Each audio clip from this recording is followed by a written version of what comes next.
your background and like your experience living in San Ramon, and then your journey like getting up to here where you are now. So I basically lived in San Ramon for like majority of my life. I went through the elementary school, middle school, high school systems, and growing up, I honestly like as an Indian growing up in San Ramon, I like really like rejected my own culture because like one day I went to school and then like I had henna on my hand and it was like, ew, you have henna on your hand, or like you're putting coconut oil in your hair and it's like ew, you smell smelly, and I'm just like, yo, you guys are so horrible. And so I honestly wanted to be white for like the longest time, like as effed up as that sounds, but like that's really the truth. And I just like suppressed like a lot of like my true self, and like I also like I guess like with the Indian community too, like I was too white for the Indian people, but I was too Indian for the white people. So like I was just like, what the hell do I do? And so like I'd always straighten my hair, like all this stupid bullshit. And then I graduated from Doherty and I went to a school in Washington D.C. and Washington D.C. has like it's called Chocolate City. It is the most like racially diverse city, like a lot of African immigrants and a lot of people who embrace natural hair. And so like living in DC, I sort of got separated from like suburban white culture. I'm good now. Okay. But like I went to DC and like I sort of also when I was like I also like started doing activism with Black Lives Matter like in 2014 with like Mike Brown. Like I was like involved in like socialist orgs in the Bay since I was 15, but like those organizations are trash. And so I studied political science in Washington, D.C., but I dropped out my first year because I thought that elite education is a sham and like college is actually really stupid. And like the people that I was going to university with who were in poli-sci, like they actually had no idea what the hell they were talking about. And I felt like if I wanted a job in corporate America, I have to like literally code switch and not be myself. And I'm a bold, brash individual. I do not give a fuck, and I'm not gonna like filter myself for anyone. So like I decided to go freelance, and I started to like do freelance political like journalism, and I'd go to Trump rallies, and I would actually film the people there, and I would use that information that they would get. Like I met people like Roger Stone, and they tell me their political strategy, and I'd sell it over to socialist organizations, and like they would counter that. So it was like crazy with that. And like my best friend was a communist, and like I came back here and like in January after doing art and political journalism, and I led the Black Lives Matter rally here, which was crazy. And here we are. But that's that. There's like a lot more, but like I don't know where to start. That's actually like a big reason why like I respect you, and like I'm not even trying to build your ego. Like no, you're good. Like the reason is because like I used to be super shy. Like growing up, I didn't speak about anything, and I would use that as an excuse because I was like, oh, what are they gonna say about me? And I wanted to be white so bad too, so bad. It's the fucking supremacy, bro. So bad. And like I respect you because like you're actually speaking up at things that matter. Because I feel like people are just like me included, like so afraid of what people think, and like sometimes we use that. Girl, me too. But like I honestly have gotten to the point where people have effed me over so much that I like don't give a fuck anymore. I love that mindset. Mental illness, love. Mental illness. I literally need that mindset. I feel like because like you'll grow into it. I promise. You'll grow into it. Thank you. I believe in you. Resistant queen. So my first question was, so I know that you identify as a non-binary woman of color, so I just wanted to, I know you kind of touched on that before, but like, what was that like growing up? And then like, can you expand on like the major shift from here, like Doherty to, because like, I know we might be experiencing some of the similar things, you know, like in this area. So like I like the way that like I see gender, I think it was a very like lifelong thing. I didn't know what non-binary or like whatever was, but like I always like understood that there was a masculine and feminine like sort of like I always knew, like I always thought like gender was like inherently like stupid because people can express themselves in whatever like form that they want to be, whether it's masculine, whether it's feminine, and sometimes I like to do that. And like I understand how like society reacts if I look more masculine one day, or if I look more feminine one day. And so like for me, like why I identify as non-binary is because like I don't want to be put in like a box of either being a woman, because I don't act like what like a hyper feminine, like what society standard of a woman wants me to act like, especially like in Indian society too. Like I feel very different from like a lot of people in our culture. So like it's like understanding both my masculine and feminine sides, like they really help like shape like who I am, and understand that like I'm not one thing. I belong to nature. I'm part of the universe. I am me. I'm Sameera. So that's basically like kind of like surrounding it. So like you mentioned this, like I know that in India there's a lot more stigma about this. So like did that make it harder to come to terms with your identity, or like? Dude, okay, so like when I came out to my parents as bisexual, when I was like, it was during a fight, like at first they were super angry, but like they were also like the next day they were like okay about it. They're like, if you ever want to talk about it, whatever. But like now, like they just don't acknowledge it. They pretend like it doesn't, it's like it's not there. But like I'm like totally fine with that. As long as we're not yelling at each other, I'm totally fine with them like not acknowledging my identity. But I don't know. I see like I identify more with like American culture, because I think of myself, I'm an Indian American, but like I think of myself American before I'm an Indian, because like I'm super in it with like a lot of like people who are in like American culture, and like I'm also an American artist. I make music, like I make like all these Wait, that's so cool. I'm full-time. Like, do you want to see some of my art? Yes. Oh my gosh. Okay, wait. Let me see how this is gonna go. What the heck, this girl does everything. So like this is something that I've made. Hold on. I like do like very like abstract sort of shit. And it's all like freehand, and hold on. Do you sell your art? Like you have like a business or something? Oh, I'm going to soon, and I'm gonna like. That's so cool. Dude, I just do like weird trippy shit, cause like like queen shit. You do everything.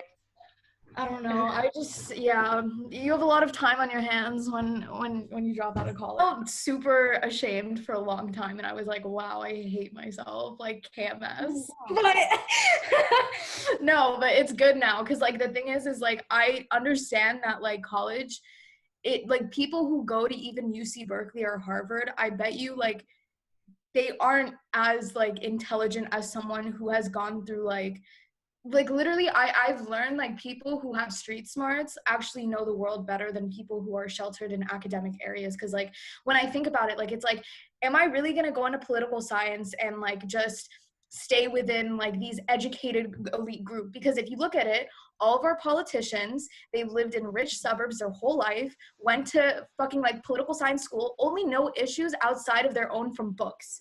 They are too scared to interact with people from the hood. They're too scared to interact with people who are farmers, anyone, because they don't understand their life experience. Like the way that I see politics, I want to see a drug dealer in office.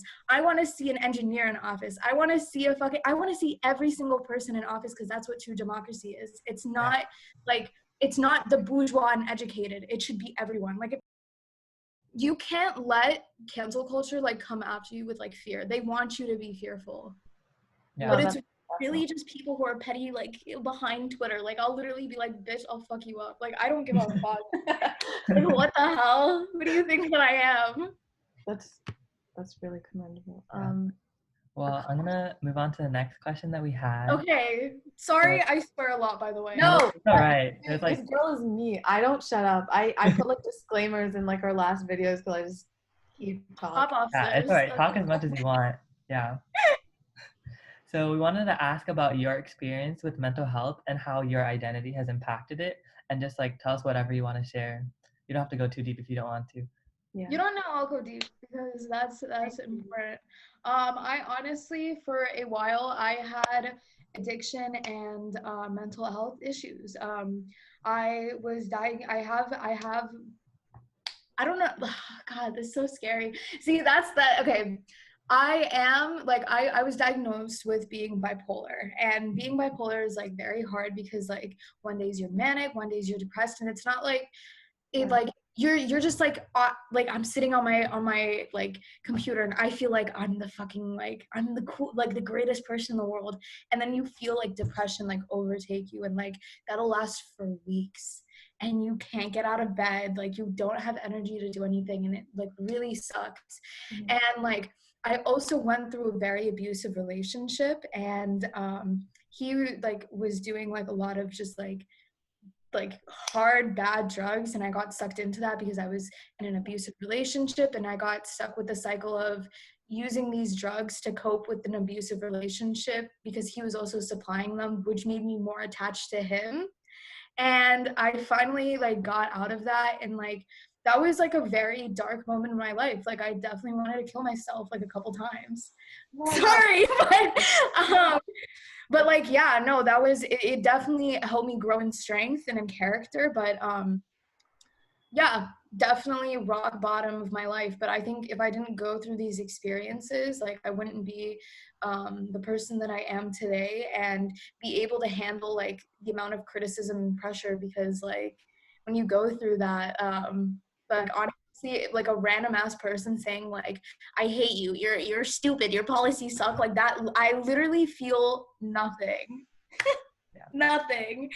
But that's like my struggles with mental illness. And like when I dropped out of college, when I did all these things, like I thought I was a failure. I was like, I'm so stupid, I'm not anywhere in life, like all this shit. But like, no, that's only what capitalism wants you to think.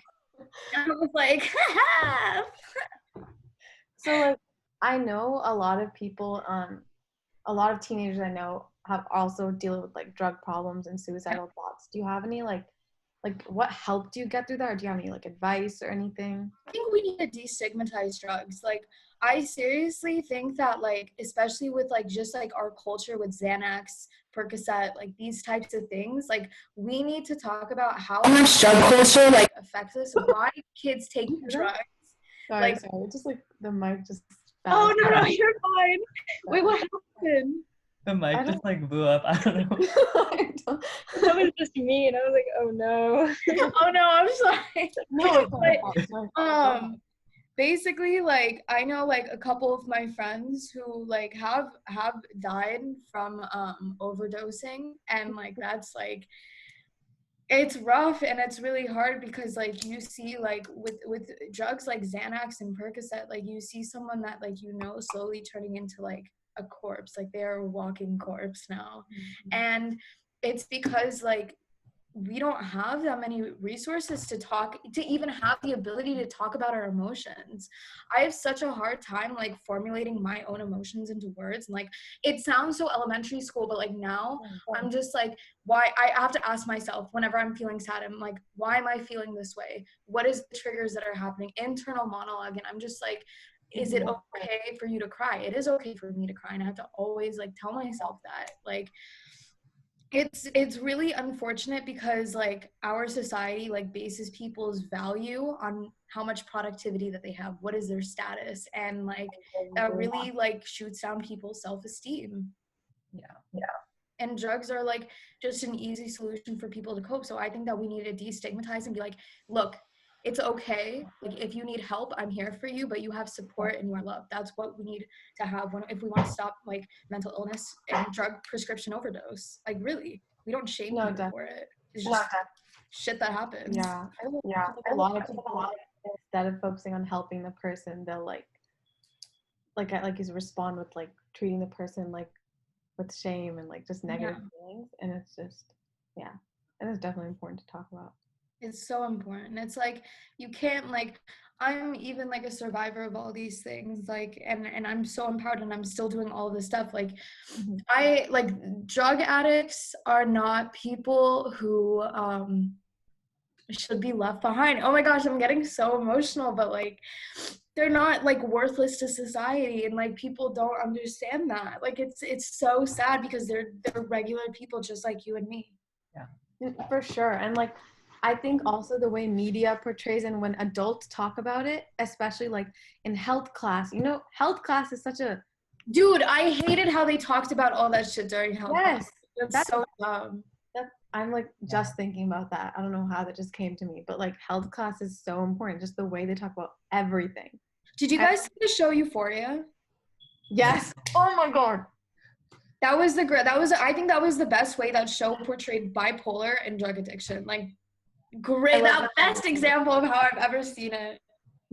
Dude, I love you. Euphoria is like my favorite Euphoria show. is awesome. It's an awesome TV show. I love it. Beautiful. For sure. But yeah, sorry, I cut you off. No. That's another example. Like, and I don't know if I've seen Shameless, and one of the main characters was bipolar, and it got a lot of good reviews by that too, because like most shows showcase people who are dealing with drug issues as like negative and like scary, just horrible things. They're just regular people. That's it. That's definitely not talked about enough. Like, I've never discussed destigmatizing like people dealing with drug abuse. I'm telling you, you always have to level up. Always, like, the end goal is really like, it's love and empathy. I sound like such a hippie. It sounds so crazy, but that's really it. That's what Jesus, that's what the Buddha, that's what every single like spiritual leader in history has said. It's really like humans have this innate ability to love. It's just our system doesn't want to teach us that, because it only unites us, and they want us divided. I should put that as the beginning clip. Empathy is that's literally what I care about most. Like, I feel like